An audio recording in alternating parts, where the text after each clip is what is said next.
Siyempre magaling kaya ako sa ganyan. Alam mo ba, nung bata kami, karton lang yung ginagamit namin para makabuo ng bahay. Tapos ikaw ngayon, kumot na. Kasi napapagalitan kami dati ng lola mo pag ginagamit namin yung mga kumot. Eh, bakit naman po? Kasi madudumihan yung kumot, tapos lalaban niya. Pag nagalit po si Lola, ano po yung ginagawa niya sa inyo? Aba, talagang gusto mong malaman Gusto mo talaga Wait lang.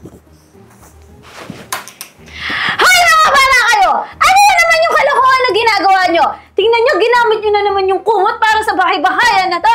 Tapos pag nadumihan, ako na naman yung maglilinis? Huli ka nga dito, dumapa ka dito. Tapos nun, mapapalo ako sa puwet. Pero magsasorry lang ako kay lola mo, okay na kami nun. Eh, bakit po kayo? Hindi po kayo nagagalit ngayon? Eh, kumot po yung ginamit ko dito. Bakit? Gusto mong mapalo sa puwet? Nanay, hindi po. Nagtatanong lang po ako. Kasi anak, nung bata ako, dahil mahirap lang kami ng lola mo, hindi niya nabigay yung mga ibang gusto ko. Pero ngayon, pinangako ko sa sarili ko na lahat ng gusto at pangangailangan mo, ibibigay ko. Thank you po, Nanay. Kahit gusto ko po uminom ng Dutch Mill ngayon bago matulog. Grabe ka naman, gabi na anak.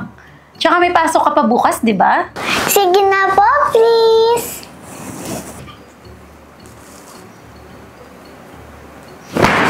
Sige na nga! Yes! Nanay, nagtataka po ako. Bakit hindi po umuwi si Ate Bianca? At sabi niya po, di ba, agad siya uuwi? Sige, wait lang tatawagan ko si Bianca. Okay po.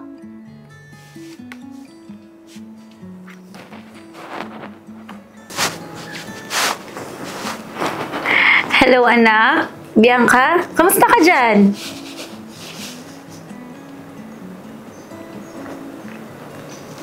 Bakit? Anong problema? Bakit di na lang kayo umuwi dito? Dito na lang siya magpagamot. Sige anak, basta pag kailangan nyo lang ako, tawagin nyo lang ako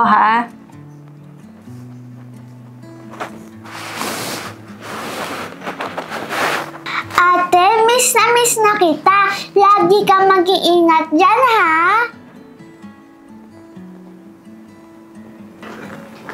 Pangako yan, ha, ate?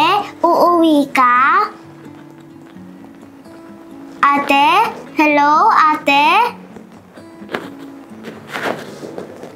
Baka nawalan siya ng signal. Puntahan na kaya natin si Ate Bianca, Nanay. Sorry anak Marami pa kasi akong ginagawa sa trabaho. Madami pa akong dapat ayusin. Promise, pag natapos ko agad yung trabaho ko, pupuntahan natin siya. Talaga po? Promise po? Oo, kaya matulog ka na. Sige po, matutulog na po.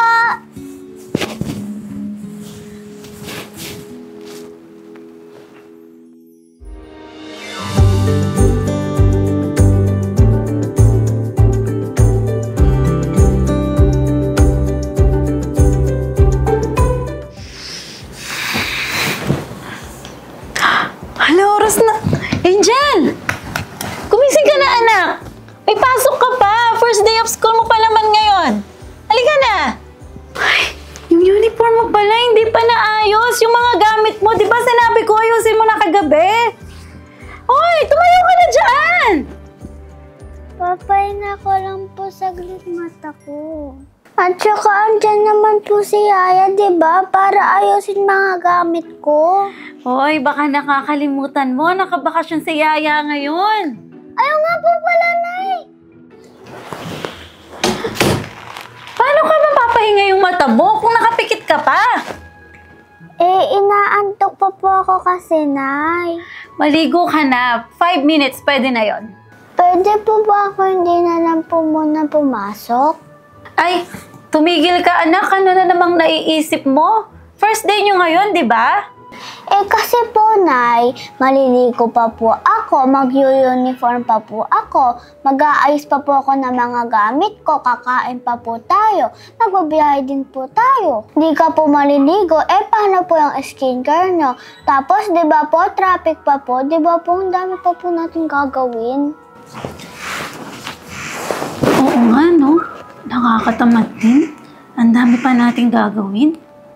Bukas na lang po kasi ako pumasok. I-excuse na lang po ako kay teacher. Ano naman sasabihin ko sa teacher mo? Namatay po si lola ko.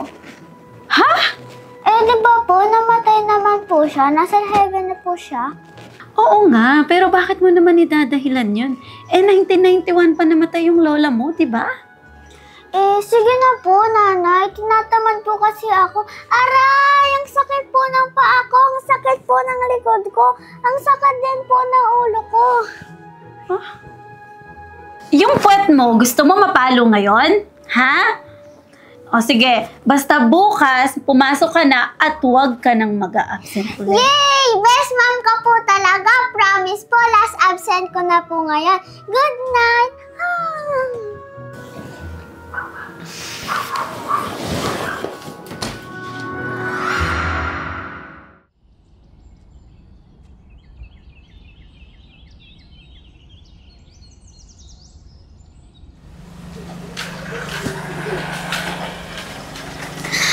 Zach!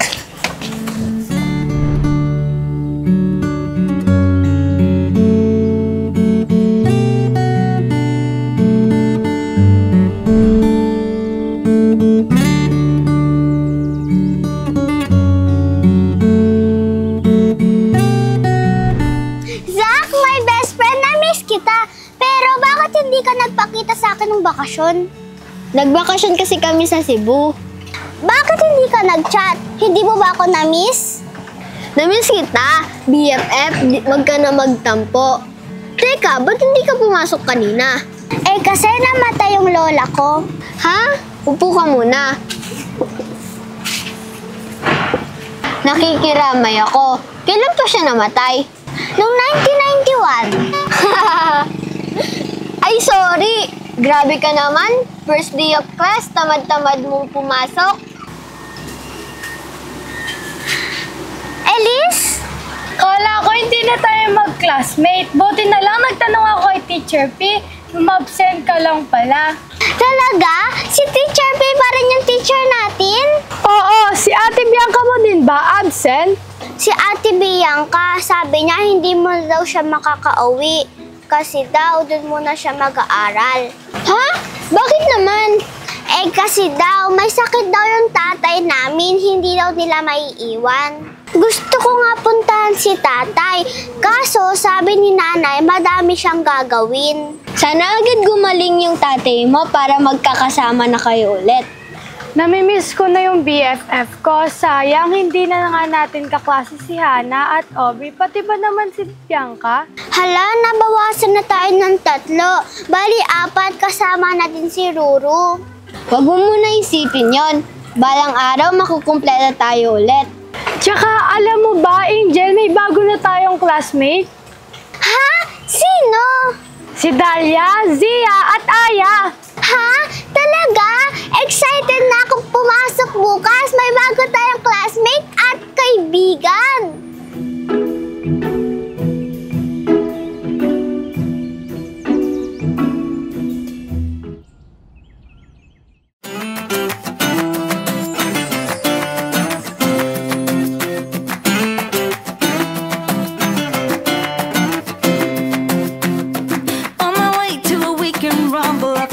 Check where the party was at.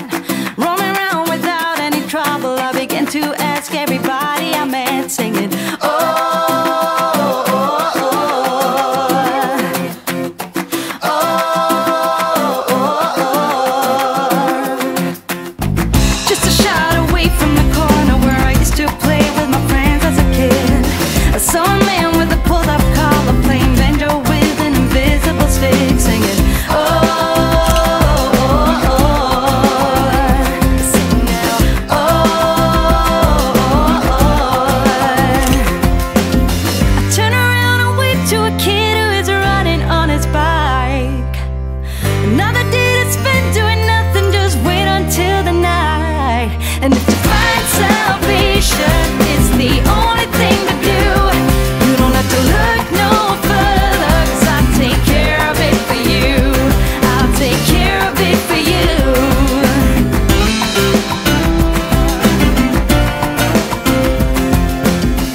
Sila ba yung new classmate natin? Oo. Who's that girl? Di ba siya yung absent kanina?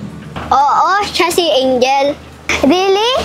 Hi, Angel! I'm Dahlia, the most prettiest girl in the world! Hi, I'm Zia, the most cutest, and I'm her best friend. Sana maging friend ko din kayo, di ba? Oo naman, pwedeng-pwede, di ba? Yes, nice to hear that. Right, Zia? Yes, of course. Zach, diba tatlo yung new classmate natin? Asan yung isa? Baka umuwi na. Oo nga nawala agad after class. Classmates, wag muna tayo umuwi. Gala muna tayo. I like that. Sa akin, okay lang. Kayo ba, Zach and Elise? Go ako dyan. Ikaw ba, Zach? Sorry, kayo na muna. Aalis kasi ako mamaya. Why? Mas masaya pag kasama ka namin, di ba, Zia? Oo, mas masaya pag madami. May gagawin po kasi ako sa bahay. Zach, sumama ka muna sa amin, please.